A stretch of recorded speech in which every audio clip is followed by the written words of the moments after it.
어둠을 뚫고 이 땅에 오신 예수 그리스도의 그 사랑과 평강이 여러분에게 넘쳐나기를 축복합니다. 우리는 많은 선물을 받았습니다. 그리고 또 많은 선물을 받을 것입니다. 여러분 생애의 최고의 선물은 무엇이라고 생각하십니까? 부모님, 네, 최고의 선물입니다. 교회, 네, 최고의 선물입니다. 가장 최고의 선물은 무엇일까? 오늘 말씀 속에서 발견하는 시간 되기를 원합니다.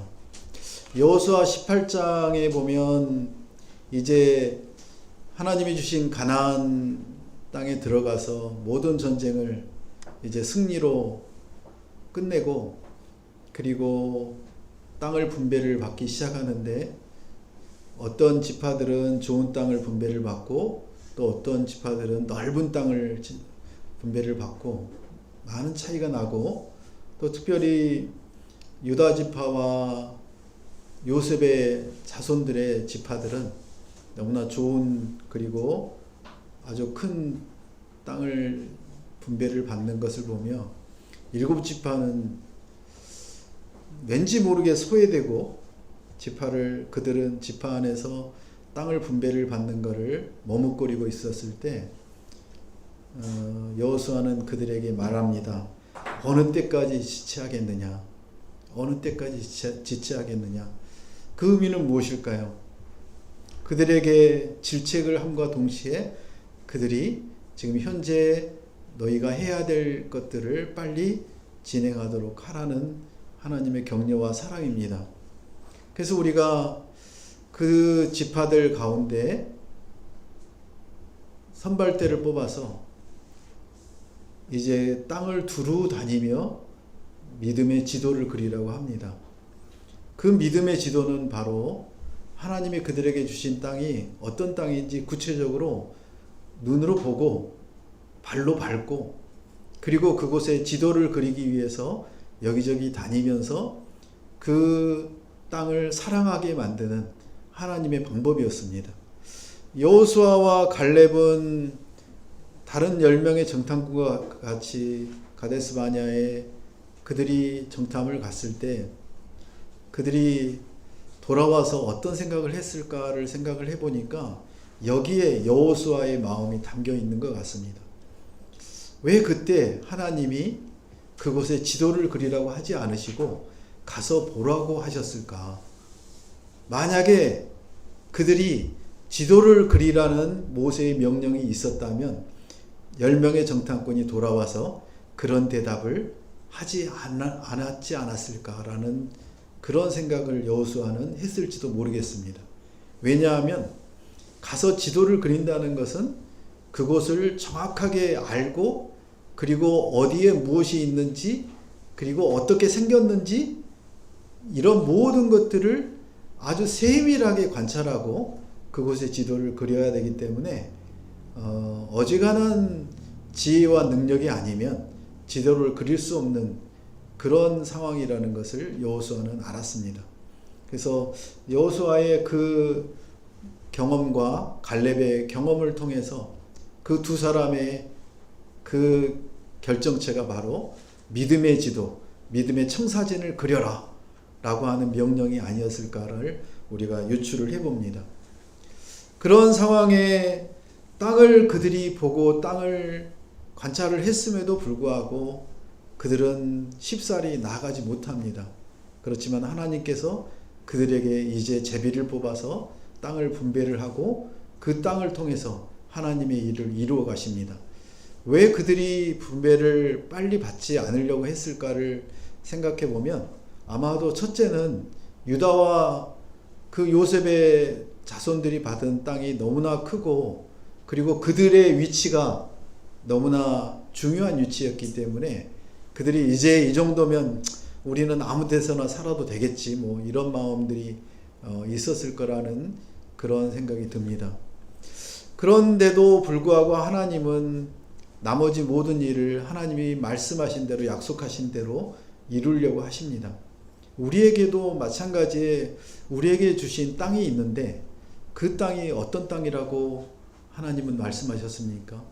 여러분에게 여러분 주변에 생명을 살려야 되는 사람들이 있고 그 생명을 전해야 되는 여러분을 통해서 믿음의 생명의 그 땅이라고 말씀하십니다. 그러면 우리는 그 사명을 이제 2025년에 감당을 하기를 바랍니다. 2025년에 감당을 못한다면 아마 여호수아가 그 7지파에게 얘기했던 대로 어느 때까지 지체하겠느냐, 그 말씀이 우리의 뇌리에 계속 때리는 그런 순간들이 계속 되리라 봅니다. 하나님은 우리에게 먼저 생명을 주시고 하나님이 우리를 너무 사랑하셔서 우리 생애 최고의 선물을 우리에게 주셨는데 그 생명이 별로 가치 없는 선물이라고 여겨지는 그런 때가 많이 있습니다.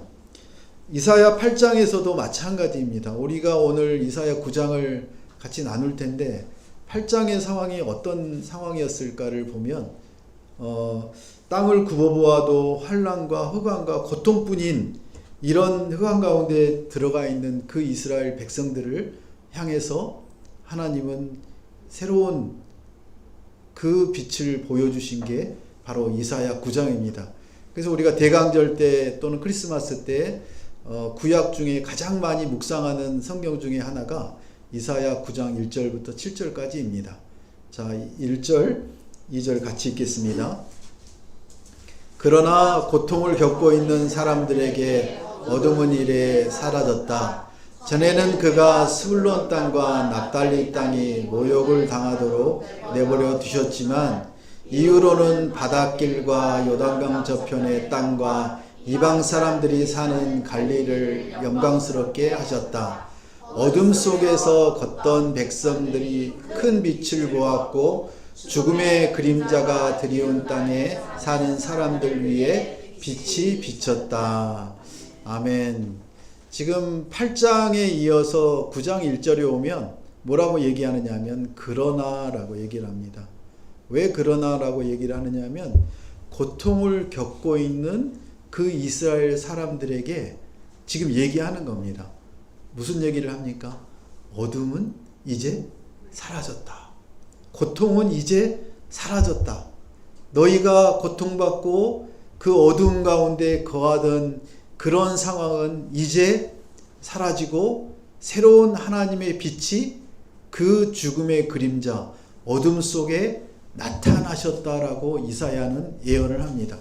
지금 이사야가 예언하고 있는 시기가 언제냐면 BC 733년경입니다. 지금 여기서 예언하고 있는 빛은 바로 우리의 생애의 최고의 선물, 바로 예수 그리스도이십니다. 다음 사진을 한번 볼까요? 이 사진을 보면 그때의 상황과 현재의 그 이스라엘 사람들에게 하나님이 어떤 말씀을 주셨는지를 우리가 볼 수가 있는데 바로 이사야 9장 1절 2절을 통해서 그 당시의 상황은 어떠냐면 아람과 에브라임, 다시 말하면 북이스라엘이 이제 동맹을 맺습니다. 동맹을 맺어서 저 아시리아를 상대를 하자라고 하는데 그때 이 북이스라엘이 어떤 제의를 하느냐 하면 남유다의 아하스 왕에게 우리 같이 저 아시리아를 상대해서 동맹을 맺자. 그랬을 때 남유다의 아하스 왕은 거절을 합니다. 그리고 또 이제 이사야가 아하스 왕에게 얘기합니다. 그렇지만은 그 아하스 왕은 이사야의 그 예언과 하나님 말씀에 이제 충실하라고 하는 그런 것들을 모두 거절합니다. 결국에는 아수르가 그 북이스라엘과 아람을 멸망을 시키고 이제 남유다가 풍전등화와 같은 상황에 처하게 될 수밖에 없었습니다. 그리고 아수르는 북이스라엘은 언제 망하느냐면 BC 722년경에 망하거든요. 그러면 지금 북이스라엘이 이제 곧 망하고 거기를 쳐들어와서 아람을 완전히 멸절시키고 북이스라엘을 이제 쑥대밭을 만들고 있는 상황을 보면서 이 이사야 9장에서 하나님은 이사야 선지자를 통해서 남유다 하나님의 백성들에게 얘기하고 있는 겁니다. 어떻게 하라고 하는 겁니까? 너희가 지금 8장까지는 너무나 어둠 속에, 고통 속에 그런 상황에서 처해 있지만 그 지역이 어디냐면 스불론과 납달리라고 합니다. 스불론과 납달리가 어디냐면 바로 갈릴리 지역에 스불론과 납달리가 땅을 분배를 받았거든요. 그 스불론과 납달리 땅이 있는 그 갈릴리 지역이 지형적으로 보면 이스라엘에서 가장 북쪽에 있는 헬몬산 바로 밑에 있는 그런 지역이어서 저 북쪽에 아수르, 바벨론, 신흥 강대국들이 그 이스라엘을 쳐들어올 때 제일 먼저 접한 지역이 바로 그 갈릴리 지역입니다. 그래서 그 갈릴리 지역에 이제 사망의 그늘이 아주 깊이 내려앉고 어둠과 고통의 그런 일들이 아주 가득한 그런 지역이 되는 겁니다. 그쪽이 바로 북이스라엘 지역이거든요. 그래서 그 북이스라엘 지역에 이제 아수르가 쳐들어와서 그 땅을 멸망시키고 있는 그런 모습들을 상상해 보시면 얼마나 고통스럽고 모든 것이 다 사라져버리고 이제는 더 이상 희망이 없어 보이는 그럴 때 이사야를 통해서 이스라엘 백성들에게 예언을 하는 겁니다. 뭐라고 예언을 합니까? 너희에게 큰 빛이 비춘다. 그 빛을 보아라. 너에게 비치는 이 빛이 우리는 너희를 넉넉히 다시 회복시키시고 살리실 하나님의 놀라운 사랑의 그 빛이다 라고 얘기하는 겁니다. 이사야가 예언하던 그 당시에 그 아수르의 말바국과 그 고통 속에 짓밟히는 그 멸시의 땅에 있는 백성들의 아픔은 얼마나 컸겠습니까? 늘 침략을 받아왔지만 이제는 침략이 아니라 완전히 멸망을 당하는 그런 상황에 놓여 있을 때 그들은 어떤 생각을 하고 있겠습니까? 그런데 이때 이사야를 통해서 그들에게 예언을 하는데 그 예언을 잘 보면 1절을 다시 한번 보면 1절 2절에 이런 얘기가 나오거든요. 보면 빛을 납달리 땅에 모욕이 당하도록 내버려 두셨지만 이후로는 바닷길과 요단강 저편의 땅과 이방 사람들이 사는 갈릴리를 영광스럽게 하셨다고 하거든요. 지금 예수님이 오신 것도 아니거든요. 그리고 그 빛이 지금 당장 나타나는 것도 아닌 거예요. 그런데 이미 영광스럽게 하셨다고 하고 그리고 2절에 보면 그 어둠 속에 걷던 백성들이 큰 빛을 보았다는 거예요. 그리고 죽음의 그림자가 드리운 땅에 사는 사람들 위에 빛이 비쳤다고 하는 거예요. 이걸 우리가 이제 시제 중에 현재 완료라고 하는데 우리 그 한국어에는 현재 완료보다는 그냥 과거형으로 많이 쓰잖아요. 그런데 733년 전에 이사야가 지금 예언하고 있는 그 대상은 누구냐면 다름이 아닌 700년 후에 오실 예수 그리스도를 예언하는데 그분이 이미 오셨다는 거예요. 그래서 우리가 예수님을 잘 알면서도 잘 모르는 게 바로 이런 부분인 거예요. 이 백성들에게는 지금 그 고통에서 건져줄 메시아가 필요했고 그리고 이 압제와 그 멸망과 멸시의 땅에서 그들을 다시 회복시키실 구세주가 필요한 상황인데 지금 이사야는 자기의 생각이 아니라 자기의 말이 아니라 하나님의 그 약속을 그 말씀을 백성들에게 선포하는 거예요. 선포하는 이유는 무엇입니까? 여러분이 고통당하고 문제 안에 갇혀 있을 때 얼마나 괴롭고 힘들고 어렵습니까? 그런데 그곳에서 그 어두운 터널에서 아무런 빛도 보이지 않고 빛이 보일 가능성이 하나도 없을 때 여러분 어떤 생각이 드는 줄 아세요? 절망과 죽음이 우리를 엄습해오고 우리는 그런 상황으로 들어갈 것 같습니다. 그런데 그 어두운 터널 안에서 저 멀리지만 작은 불빛이 하나 반짝반짝 하고 있을 때 우리에게는 뭐가 보이는 줄 아세요? 희망이 보여요. 소망이 보여요. 바로 하나님은 이 고통당하는 이스라엘 백성들에게 그 희망과 소망을 보여주기 위해 이사야를 통해서 무려 733년 후에나 오실 그 예수 그리스도를 그들에게 미리 알려주고 보여주는 거예요. 이미 오셨고 그분이 빛을 비추고 그리고 영광스럽게 하셨다라고 하는 이 말씀을 통해 우리는 우리 스스로 소망을 찾을 수 없고 우리 스스로 어떤 문제를 해결할 수도 없고 그런 빛을 발할 능력이 없는 우리에게 예수 그리스도의 빛이 우리에게 비추어진다는 사실이에요. 서두에 여러분에게 얘기를 했습니다. 그 이스라엘 백성들 7지파에게 아직도 땅이 분배가 되지 않았는데 그들에게 줄 땅, 그리고 우리에게 줄 땅은 바로 아직도 구원받지 못한 그 믿지 않은 생명이라고 얘기를 드렸잖아요. 그 생명들에게 누군가가 빛을 전해줘야 되는데 우리에게는 빛이 없기 때문에 우리가 빛을 전해줄 수가 없는 거예요. 그런데 우리가 스스로 빛을 발할 수 없기 때문에 빛을 못 전해주는 것이 아니라 우리는 빛이 없지만 예수 그리스도가 우리의 빛이기 때문에 그 빛이 우리에게 비출 때 우리는 그 빛을 어떻게 우리가 거울이 되어서 반사시킴으로 인해서 그 빛이 그들에게 전해줄 수 있다라고 하는 거예요. 그래서 여러분이 그들을 만날 때 여러분의 본성과 여러분의 살아오던 대로 보여주면 안 됩니다. 여러분을 보여주는 게 아니라 누구를 보여줘야 되는 거예요? 예수 그리스도를 그들에게 나타내 주고 그들에게 보여줘야만 그들이 예수님을 만날 수가 있고 생명으로 나올 수 있다라는 사실입니다.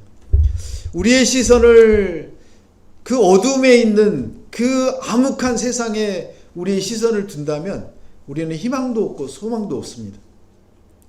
그런데 우리의 시선을 예수님께로 이렇게 향할 때, 우리의 시선을 바꿀 때 우리에게는 가장 그 절망스러운 상황에서, 절망스러운 땅에서 가장 영광스러운 땅으로, 그리고 소망으로, 희망으로 우리의 삶이 바뀌어버린다는 놀라운 사실입니다. 그래서 우리에게는 큰 빛이신 예수 그리스도가 필요하고, 그 예수 그리스도가 우리의 삶의 주관자가 되시고 주도권을 가져야만 우리가 제대로 이 땅에서 살아갈 수 있다라고 이사야는 오늘 우리에게 얘기하고 있습니다. 그 빛 대신 주님을 만나시는 여러분 되시길 축복합니다. 지금 이스라엘 백성들도 이사야를 통해서 그 빛 대신 주님을 만나게 하려고 이사야가 이 사역을 감당하고 있는데, 이사야는 얼마나 힘들었을까요? 그 이사야가 힘든 것보다 우리가 힘든 거에 비하면 우리는 아무것도 아닌 겁니다. 그래서 우리는 오늘 희망을 봅니다. 이사야처럼 우리도 예수 그리스도의 빛을 받아서 그 빛을 세상에 비추는 그런 하루, 2025년, 2026년이 되시길 축복합니다. 3절, 4절, 5절 같이 읽겠습니다. 주께서 이 백성을 번성케 하셨고 기쁨을 키워주셨습니다. 사람들이 추수할 때 기뻐하고 전리품을 나눌 때 즐거워하듯이 그들이 주 앞에서 기뻐합니다. 그들을 짓누르던 멍에와 어깨를 내리치던 회초리와 압제자의 몽둥이를 미디안을 꺾으시던 날처럼 주께서 부셔버렸기 때문입니다. 쿵쿵거리며 질발받던 모든 군화와 피범벅이 된 모든 군복이 땔감으로 불에 타 사라졌기 때문입니다. 아멘. 패배주의의 멍에를 이제는 꺾고 기쁨의 축제를 회복하라라고 이사야를 통해서 그 이스라엘 백성들에게, 절망 가운데 있는 이스라엘 백성들, 문제 가운데 희망이 없는 그 이스라엘 백성들에게 이사야는 지금 선포하고 있습니다. 주께서 이 백성을 번성케 하셨고 기쁨을 키워주셨습니다 라고 그들에게 얘기했을 때 그 백성들이 과연 이 얘기를 알아들었을까요? 여러분 상상해 보세요. 지금 BC 700년경에 이사야가 야 너네 잘 참고 있으면 700년 후에 예수님이 오셔. 그러면 우리는 이제 살만 나고 정말 이런 고통과 압제를 다 이겨낼 수 있어 라고 했을 때 그들은 어떻게 생각했을까요? 700년? 아니 70년 후라면 모를까? 아니 7년 후라면 모를까? 아니 7달 후라면 모를까? 아니 일주일 후라면 모를까? 우리는 그렇습니다. 사람은 그렇습니다. 그런데 하나님이 보시기에 천년이 하루 같다고 말씀하십니다. 우리가 더디 간다고 잘 이루어지지 않는다고 문제가 해결되지 않는다고 그렇게 울부짖을 때 오늘 이사야의 음성을 들으시길 바랍니다.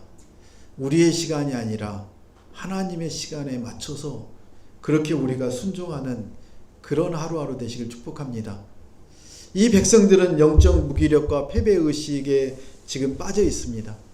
그래서 오늘 이사야를 통해서 그들에게 얘기합니다. 너희가 추수할 때 기뻐하고 전리품을 나눌 때 즐거워하듯이 그들이 주 앞에서 기뻐한다라고 얘기합니다. 우리가 추수하기까지 얼마나 많은 농부들의 수고와 그 잠 못 이루는 하루하루를 우리가 알지 않습니까? 추수가 되려면 최소한 3개월, 6개월, 9개월은 기다려야 됩니다. 그 긴 기간 동안에 이제 벼를 벼를 뿌리는 거죠. 모종을 만들고 그 모종을 다시 모판에서 떼어내서 심고 그 심었던 이제 뭐가 자라서 벼를 이제 이렇게 알맹이도 없는 그런 벼가 쭉쭉 올라오다가 그 다음에 이제 비와 바람과 햇빛을 맞고 그 안에 쌀이 점점 만들어지는 과정이 지나고 나서야 겨우 고개를 숙이고 노랗게 돼야 이제 우리는 추수를 해서 맛있는 쌀을 먹지 않습니까? 그런 긴 기간을 통해서 그들은 추수를 하고 그 추수할 때 기쁨이 얼마나 큰지를 우리가 알고 있습니다. 더한 것은 무엇입니까? 전쟁에 나가서 그들이 목숨을 내놓고 죽어라 싸우고 승리할 때 모두가 돌아오는 것이 아니라 가족과 친구들 중에 꽤 많은 사람들이 부상을 당하고 죽고 그런 생명을 대신해서 이제 승리의 기쁨과 그들에게서 쟁취한 전리품을 가지고 돌아와서 기쁨을 나눌 때 그 기쁨, 인내와 고통과 아픔을 겪고 나서 얻을 수 있는 그 달콤한 열매와 승리를 즐거워하는 그런 기쁨을 우리가 알고 있습니다.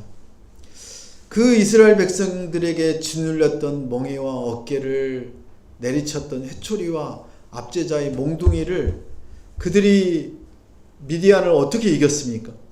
그들의 군사력으로 이긴 게 아니라 바로 기드온의 300용사를 하나님이 선발케 하시고 그 300명밖에 안 되는 그 작은 인원으로 어마어마한 대군을 꺾지 않으셨습니까? 하나님은 그렇게 역사하시고 우리의 힘이 아니라 하나님께서 직접 너희의 영적 무기력과 패배의식을 다 이제 회복해 하시겠다라고 말씀하십니다. 우리는 이 성탄의 분위기를 너무 좋아합니다. 그래서 요즘 집 주변에 보면은 어떤 사람은 집을 온통 크리스마스 트리로 장식을 하고 그리고 저기처럼 빛이 나게 반짝반짝 저녁이면 빛을 내고 그런 기분의 즐거움에 들떠 있습니다. 그게 정말 성탄의 기쁨일까요? 우리에게 주시는 성탄의 기쁨은 바로 예수 그리스도를 완전하신 하나님이 이 땅에 인간으로 오셔서 우리의 죄를 대신하시고 죄와 사망의 문제를 우리가 아니라 예수님이 완전히 해결해 주셔서 그 해결해 주신 하나님의 그 사랑으로 인하여 우리가 놀라운 구원의 하루하루를 영원한 생명을 얻게 하셨다는 사실을 오늘 우리에게 얘기하십니다. 우리가 추수의 기쁨을 나누고 전리품의 그것들을 나눌 때 거저 얻어지는 것이 아니라, 우리가 구원을 얻은 게 거저 얻어지는 것이 아니라, 이 구원의 선물은, 우리 생애의 최고의 선물은 바로 예수님이 십자가에 처참하게 못 박혀서 죽으심으로 우리에게 주신 하나님의 사랑이라는 사실을 우리가 깨닫기를 원합니다.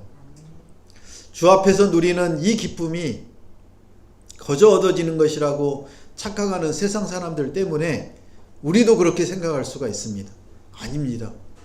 예수 그리스도가 여러분을 위해서, 우리를 위해서 그렇게 처참하게 삶과 고난과 그 고통을 다 감내하시고 우리에게 주신 그 놀라운 선물이, 그 사랑이 바로 십자가 구원이라는 사실을 오늘 다시 한번 깨닫고, 이 한 주간 예수님이 우리에게 이제는 영적인 무기력과 패배감이 아니라 빛 대신 그 예수님으로 인해서 우리의 모든 것들을 다 회복시키시고 그리고 다시 살리실 것을 다 알고, 이제 우리가 죄로 인해서 정죄감을 갖고 또 패배감을 갖고 다시 세상 속으로 우리의 시선을 돌리려고 할 때 그 예수님의 선물이, 그 예수님의 목숨을 담보로 한 놀라운 사랑이었다는 사실을 한순간도 잊지 않고 다시 그 예수님을 바라보시는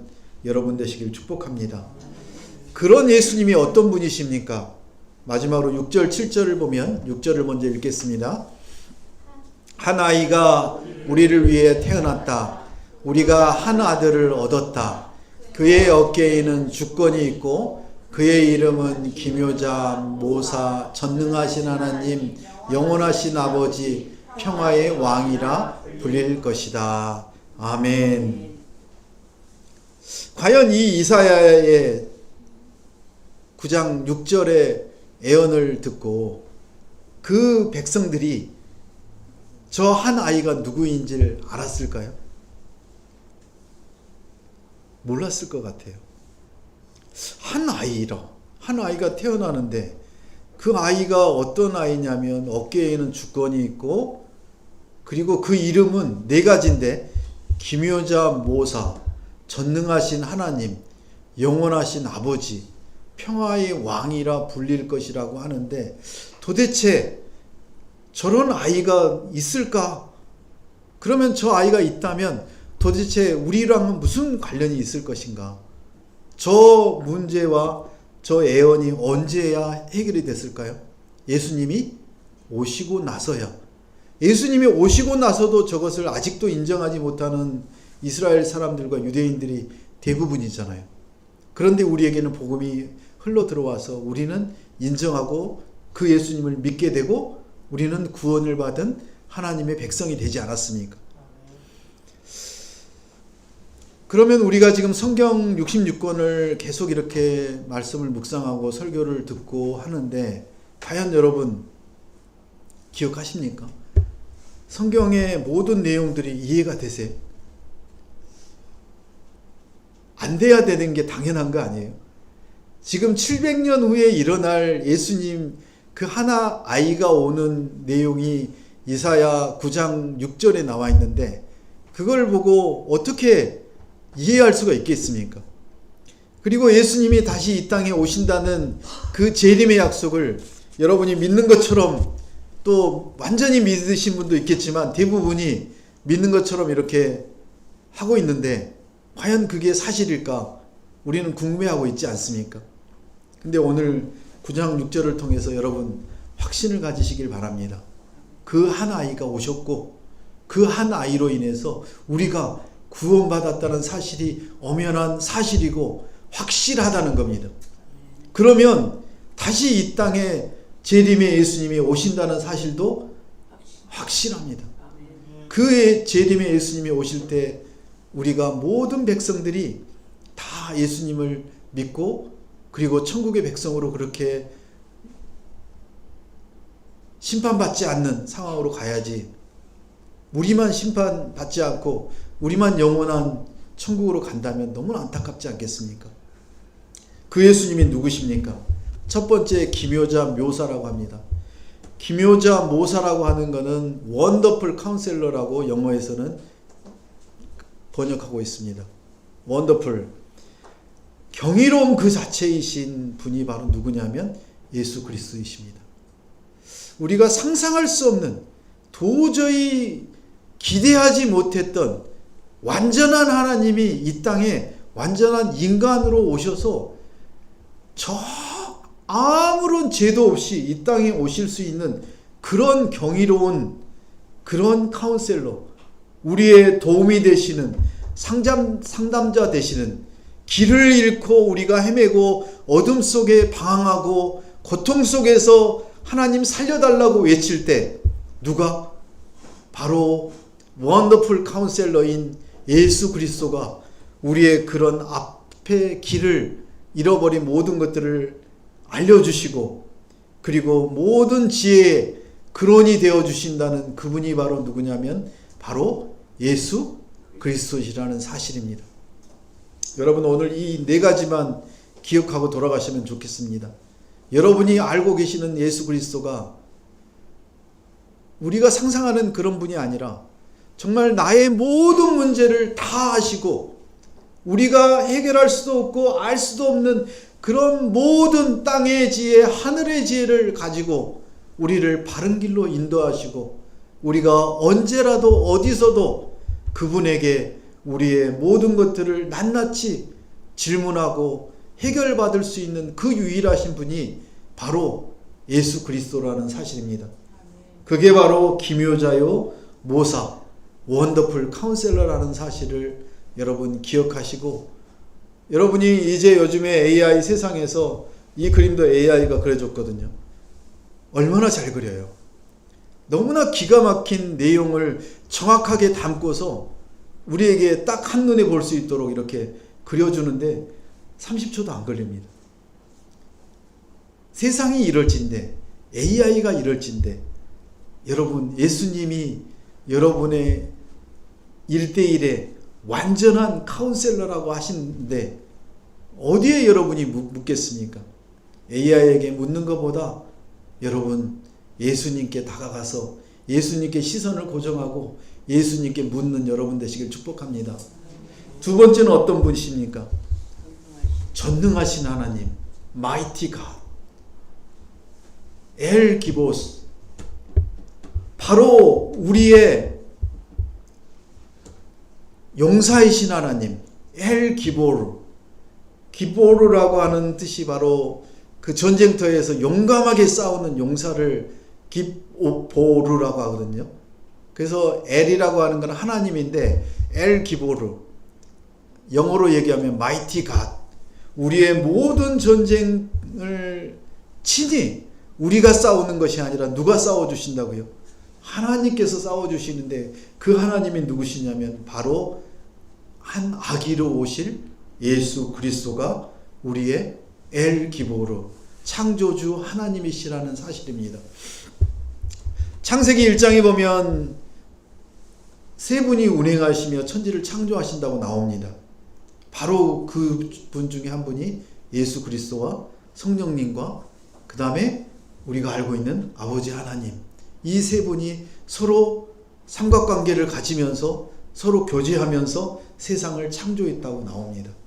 그래서 우리가 어떤 문제 가운데, 어려운 가운데 있을 때 누구에게 우리의 문제를 해결해 달라고 부탁을 해야 되냐면 바로 우리의 마이티 갓 되시는, 전능하신 하나님 되시는 그 예수님께 우리의 모든 문제를 아뢰일 때 그 예수 그리스도를 통해서 우리의 모든 문제가, 불가능한 문제가 하나님께서 가장 적절할 때 해결해 주신다는 사실을 기억하시길 축복합니다.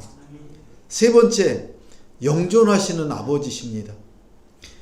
우리의 육신의 부모님들은 우리가 어렸을 때는 모든 것을 다 하실 수 있는 완전한 아버지요 어머니였습니다.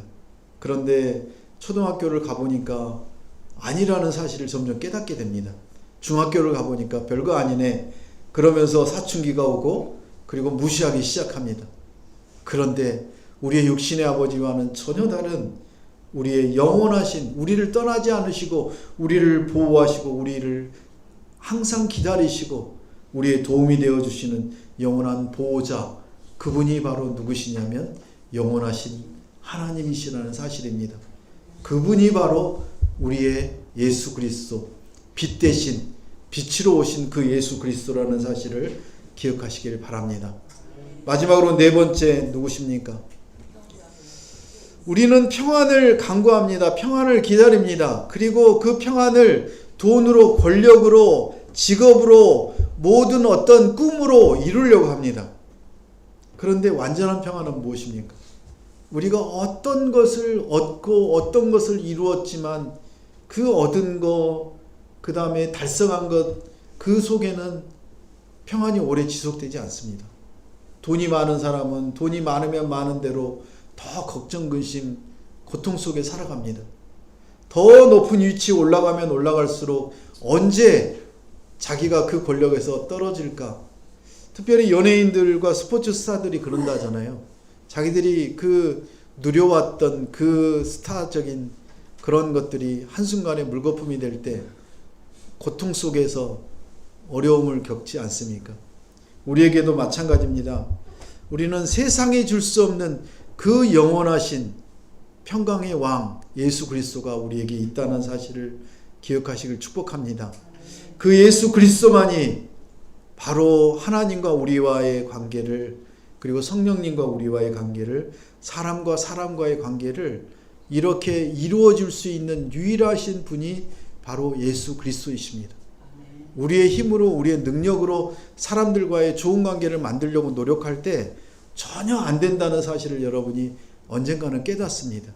그게 바로 젊은이가 아니라 나이를 먹으면 먹을수록 더 깊이 깨닫습니다.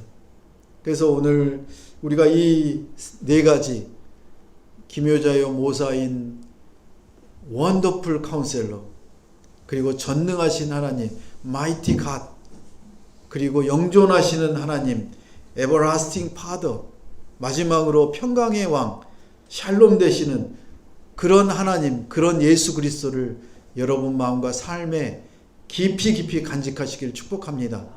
마지막으로 7절 같이 읽겠습니다. 그분의 넘치는 주권과 평안은 다윗의 보좌와 그의 왕국 위에 끝없이 펼쳐질 것이다.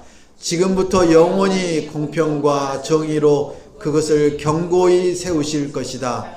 만군의 여호와의 열정이 이것을 이루실 것이다. 아멘. 지금 성경의 모든 내용들을 여기에 하나의 청사진처럼 우리에게 보여주고 있습니다.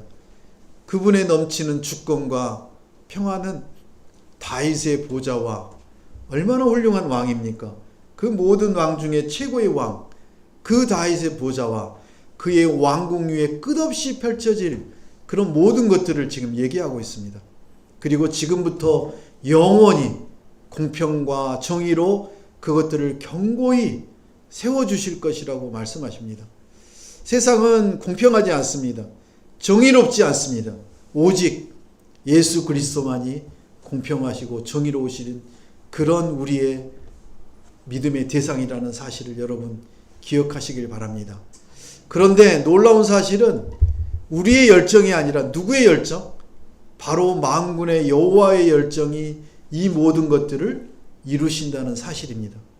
여러분이 여러분의 열정을 가지고 열심히 뛰어가면 어느 순간 지쳐버립니다. 너무나 쉽게 포기해버립니다. 그런데 하나님은 오늘 우리에게 말씀하십니다.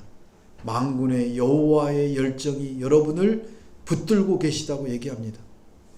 63빌딩에서 우리가 떨어지려고 할 때, 우리가 어떤 것들을 매달고 있으면 그 매달고 있을 때 몇 시간을 견딜 수 있을 것 같아요?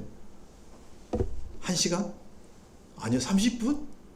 저는 10분도 못 견딜 것 같아요. 그런데 우리가 그것을 붙들고 있는 게 아니라 하나님이 우리의 팔을 붙들고 계신다면 10분이 아니라 1시간? 하루? 평생? 우리는 떨어지지 않고 그곳에서 평안하게 있을 수 있다는 사실입니다. 그 여호와의 열정이 여러분을 영원까지 붙들고 계시다는 사실을 잊지 마시고 그렇게 살아내시길 예수님의 이름으로 축복합니다. 최고의 선물이신 그 예수 그리스도를 기대하며 이번 성탄을 맞이하시는 여러분 되시길 축복합니다. 함께 통성으로 기도하겠습니다. 우리 생애 최고의 선물이신 예수 그리스도에게 시선을 우리가 두고 빛 대신 주님을 영접하게 해달라고, 예수님의 이름을 경험하게 해달라고, 하나님의 열심을 신뢰하는 그런 자녀 되게 해달라고 통성으로 기도하겠습니다. 흑암 같은 우리의 인생과 가정에 찾아오신 예수 그리스도의 큰 빛을 온전히 영접하게 하셔서 절망과 두려움의 그림자를 몰아내고 주님이 주시는 참된 소망과 평안을 채워주시옵소서. 기묘자요 모사이신 주님의 지혜를 구하고 전능하신 하나님이신 주님의 능력을 의지하며 영원하신 아버지의 품에 안기길 원합니다. 평화의 왕이신 주님의 통치를 받게 하시고 이 이름의 능력이 우리의 삶의 실체가 되게 도와주시옵소서. 나의 연약함과 부족함이 아니라 우리를 구원하시고 회복시키시는 만군의 여호와의 열정을 신뢰하게 하셔서 그 열심이 우리의 삶에 무너진 곳을 다시 세우실 것을 믿고 나아가게 도와주시옵소서. 사랑과 은혜가 풍성하신 하나님 아버지, 죄와 사망의 그늘에 앉아있던 우리에게 예수 그리스도라는 큰 빛을 비추어 주시니 감사합니다. 우리가 스스로 깰 수 없는 무거운 멍에를 주님께서 꺾으시고 우리에게 구원의 기쁨과 승리의 선물을 주셨음을 고백합니다. 오늘 주신 말씀처럼 우리에게 오신 한 아기 예수 그리스도를 우리의 삶의 왕으로 모시고 세상의 헛된 것을 의지하지 않고 오직 기묘자요 모사요 전능하신 하나님이신 예수님만 바라보게 도와주시옵소서. 우리의 삶이 아무리 어둡고 힘들지라도 만군의 여호와의 열심히 우리를 붙드시고 반드시 하나님의 뜻을 이루실 것을 믿습니다. 이번 성탄의 주간에 성도들의 가정마다 임마누엘의 은총이 가득하게 우리를 항상 붙드시고 보호하여 주시옵소서. 예수님의 이름으로 기도합니다. 아멘.